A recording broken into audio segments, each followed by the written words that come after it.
What's bad, YouTube? And welcome to the Yu-Gi-Oh! Market crashing harder than I thought it could. This is insane what we're seeing across the board in different sectors, and Modern, y'all are pretty much right. It is dead on so many different fronts. SP Little Knight getting its Starlight Rare has its quarter century secret rare now down 30% in just a couple of days. $250 listings lining up where it was $350 before, and even a $230 near mint listing with only one person biting at the new lower price. I thought it would take like a year and some change to get towards $200 on this card being a meta relevant waifu. I thought it would trail off, but it is just writing on the wall, crashing after seeing what happened with Starlights that ended up getting QCR'd. People just know the direction it's going, and they are fire selling, trying to get it out, and they're not necessarily going like hotcakes at the sudden discounted prices.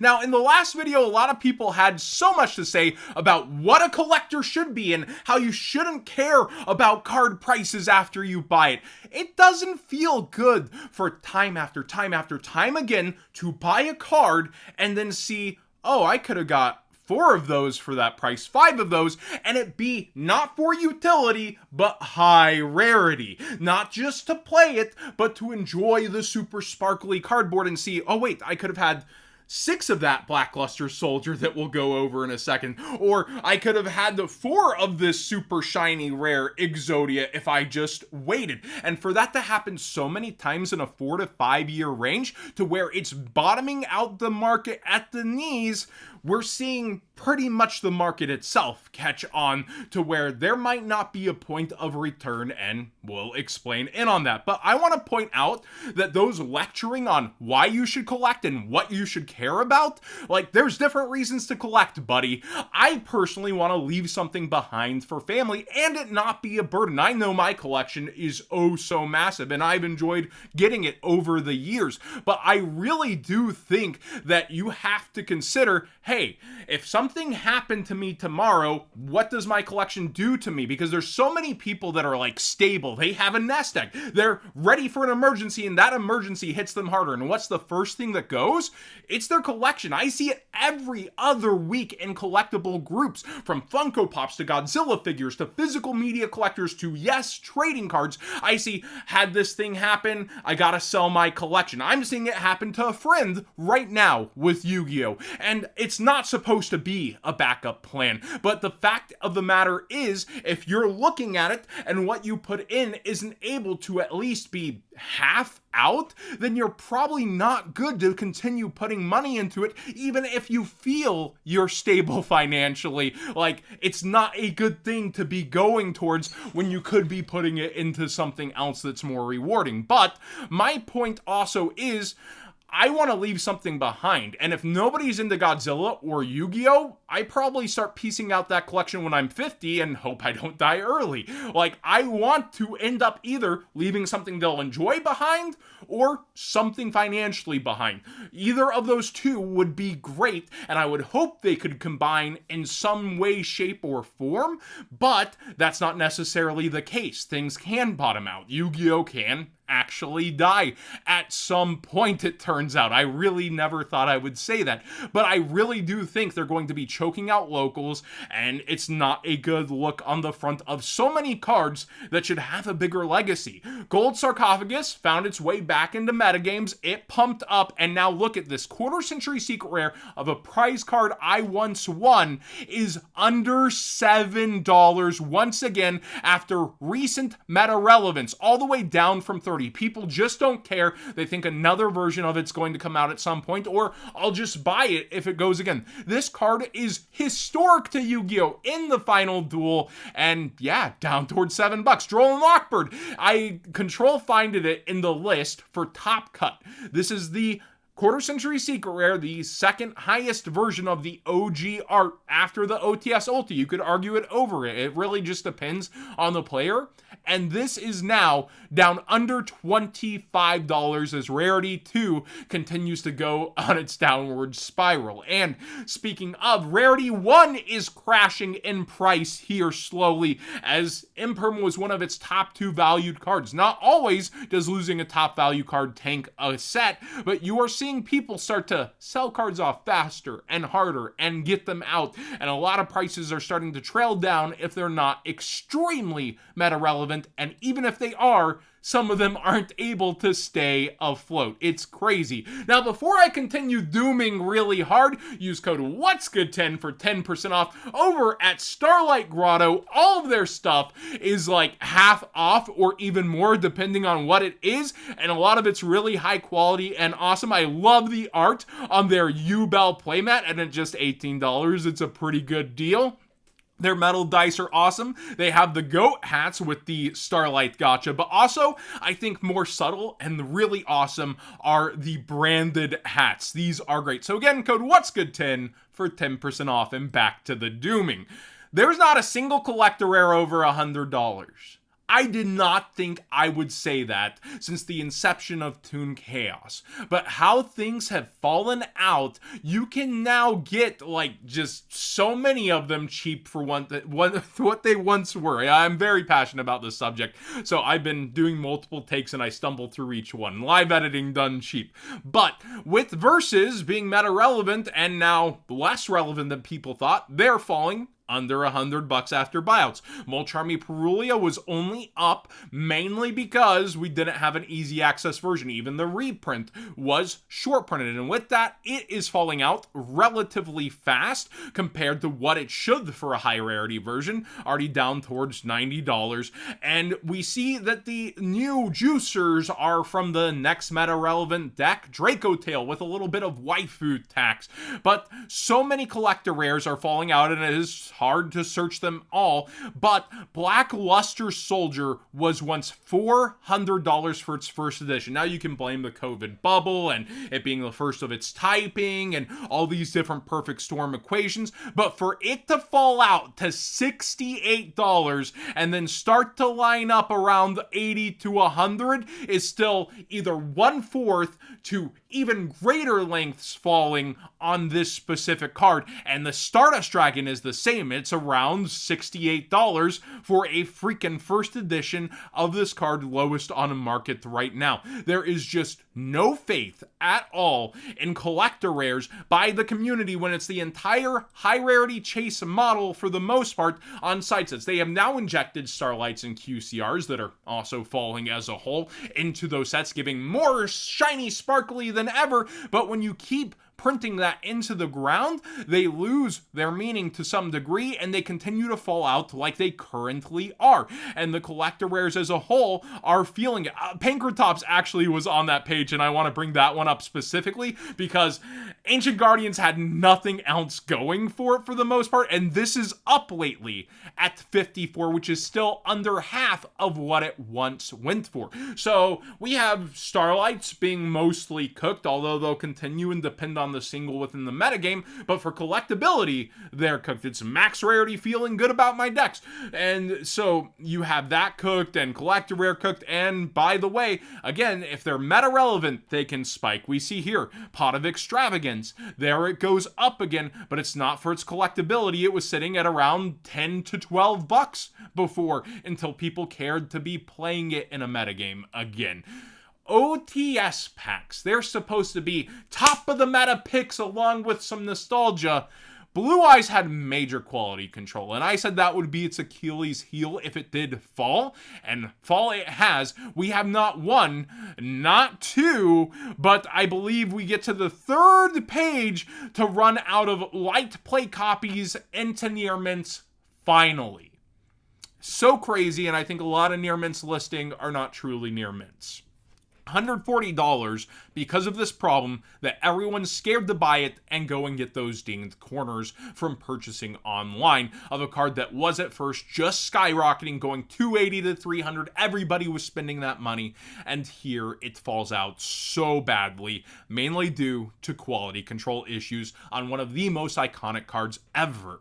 And then let's go through recent OTS packs till we find another banger. Oh, everything here is under $12. Sage got a QCR weird, still a hat rabbit, yeah. Dark Fusion, actually a concerning one to see fall back out again. I shouted this out, it spiked up, and here it falls. Like, this is a max rarity hero card. Okay, Diabell Star, low, Phantom Ubel, all got some sparkly version besides this. Makes a bit of sense despite the bangers. Oh, Exodia, foiling was terrible, they wouldn't work it into the actual art. Diviner, yikes, and Snake Eyes Ash. Okay, we have Chaos Angel, finally, the first banger. So these are all the packs you're getting rewarded with at locals. This is supposed to be value to get players in the door. This is considered max rarity by many up until lately. And with that, we keep seeing these rarities get cannibalized over and over and over. And for those going, Yu-Gi-Oh's not your stock market over and over again, it's not about that. It's about what are shops actually going to be selling to players. What are people going to be winning for their whole day at locals? And the answer is mostly the max you get is $10 cards. It's not a good look. And if they run out of the Blue Eyes pack because it's popular, guess what's still on the shelf? It's $10 cards for your now $12 entry these days. It's not good. It is bad for the stores. It's not about playing a stock market. It's that there's no value in it for the players to be playing while they're watching Pokemon get juiced support where they can't even keep their stuff on the shelves, and that's its own bad problem and economy. But they have stuff to play for. And then you look over and you see Magic and all the collabs being the Fortnite of card games. You can like or dislike that, but at least the product has value. What you're winning here does not have value for our current tournament systems, and they stop stores from allowing you to have store credit so you can bank it for packs you actually want later. Like, that's the system we live under thanks to Konami. And with everything going on, we're now cooked on every high modern rarity that exists. All of them are falling out. None of them are relevant for the most part, and the few that are manage to climb and then fall out once they're not relevant, giving no long-term backbone to the product, no desire to keep it sealed for the most part. We'll actually cover some that have gone up in recent history and the fact they're not backed by anything inside. And it just doesn't feel good, it doesn't make sense, and it's bad for the game, and it needs to turn around again in a year's time, or I do think we lose 40 to 60% of our player base just based on how many shops will stop carrying Yu-Gi-Oh! If that number already hasn't begun happening. You will see major event attendance continue to climb because that feels like the only place to play the game at a high level and enjoy it.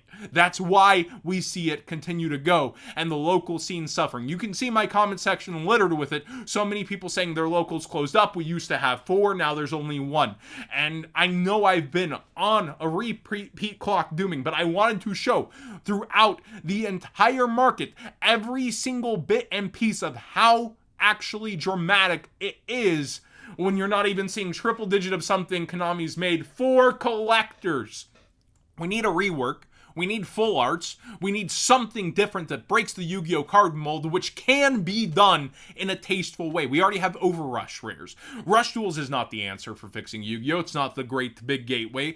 They ended the anime already over in OCG land. It's got 2 seasons, so Rush Duels will not be a gateway overall to get people back into Yu-Gi-Oh! In mass. They need something else, and Master Duel was lightning in a bottle. Let's go ahead and talk about a couple cards going up, back back on track. But one for one, both versions are going up. I think the Synchro deck has a lot of attention on it, and then you have past formats. So the Alter Art and OG have been trending up for their QCR, which is their max rarities. Spell Canceller, I'm not sure if this is for past formats or what, but first editions have suddenly skyrocketed really, really hard versus what they were selling for. First ed MFC under $10 feels criminal for how old this set is, but again, like, a lot of people have stopped buying and holding on to stuff unless it's first ed high rarity or original 4 sets, so it kind of makes sense something like this managed to fall out until maybe it's being played in Edison or something. Let me know. Volcanic Rocket does have consistent sales on its secret rare, as it's only been reprinted in secret rare and speed duels lately in terms of getting another nice looking version. So this is actually pretty budget. You might want to get that sooner than later if you're just interested in having a fan favorite deck for cheap that looks nice. But this version over here is consistently selling well, and you can see Unlim lowest 41, and I think first edition is 70 some odd. There was a 75. I think there's a couple that are just a bit cheaper. Yeah, here's one Italian at 69, and then it's 73, 74. But they're actually getting sales in this range, and I find that pretty interesting on a card that could just get a Starlight at some point. Like, people are okay going original on some cards, and we have seen some bounce back. Now, Retro Pack 2 just got re-waved, another classic set going for it, and I'm not necessarily against that at all. I think it's actually a good thing. I would love to see a 5Ds collection that ends up having the actual unlimited packs inside, since they're already re-waving sets like LODT. I think that would be a good thing, and first edition stamp is going to do what a first edition stamp does. But Retro Pack 1, its boxes from locals that were super spares, I said might go up really hard. They went up really hard. People bought this out at the $130 mark. I saw it start to go, and now it really has gone. But the thing is, this is not backed by value inside. This was printed so many times, re-waved, it hit my shelves locally around 5 different times, and Konami even confirmed they re-waved this set for the mini box, which is managing to go up once again. Really hyped history here. There's not a single card inside worth the mini box alone, let alone this big old box, and the upgrades felt like they were only for the mini box from the openings I saw. This is crazy to me. Like, the cards do look really nice, so maybe something gives and some of these actually do go up. I think the Harpy Lady is undervalued to some degree, but the fact that not a single card can get you back your value of product shows usually a failing product, and it was not doing all that hot until recently. And another product just like that is Legend of Blue Eyes, the name of the first set. I think people just want to have say they have a box of Legend of Blue Eyes sealed. I think they want it for display, and all the cards inside have fallen out over time, even though this is the only introduction so far of the new card layout on this with the holographic, etc. This has done nothing but go down. People aren't necessarily buying these in a good quantity, and you continue to see it just fall out and not be all that special for these cards. Yet, the box itself, the sealed box, as a display piece, is doing well. So, product not backed by value, the top end of our market falling out. I paint a pretty dark picture. Konami can turn it around. They really can. And sometimes word of mouth can get a ton of returning players into Yu-Gi-Oh! Like the current format's actually great. It's good for the players. The players are what matters the most. But at the same time, if the players aren't getting value back for their time in any aspect that they can say, yeah, I ended up winning. I pulled $10 cards again for the 4th OTS pack in a row. Like, what are we doing? Like, as competitive players, that's not the drive. Then only the big events are worth it with the new updated pricing up top. Great job there. But we need a system rework on the current rarity layouts, product layouts, and so much needs to happen, and a new high rarity does need to be introduced that actually stays scarce and doesn't get cashed in on, because, again, I feel like one of the only answers is we're heading towards cycling sets, which crashes the entire market even worse than it already is. And I don't know how a lot of long-term Yu-Gi-Oh! Players would feel about that, but you could create fresh formats with Yu-Gi-Oh! Cards finally, but we'd be going back a lot again, and then they could reprint cards in that I guess you could play any version, that kind of thing. My point is, Yu-Gi-Oh!'s in a tight spot. and it ain't looking good. And again, I'm personally selling because of it. That is my decision, but I'm selling down to 2 binders.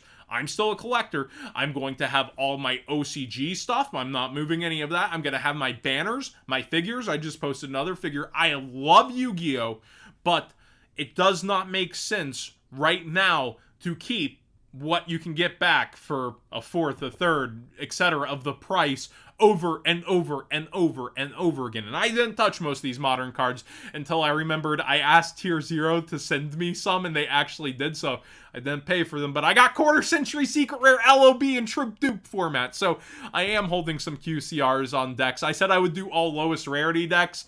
Since it's a gift, I'll end up having to play those all shiny. But my point is, again, I'm personally letting go of most of my stuff.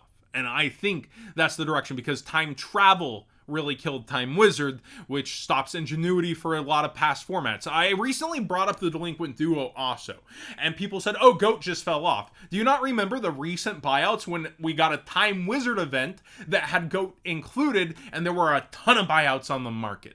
Like, that ends up getting people excited. It ends up having people go in. They're actually going to have utility. They're going to get to play this and enjoy something that was once big.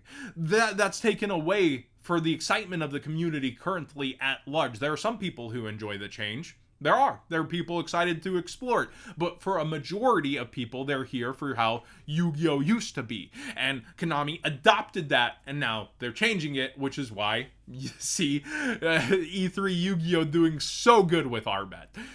I have a lot of complaints, and I know it's been ranty lately.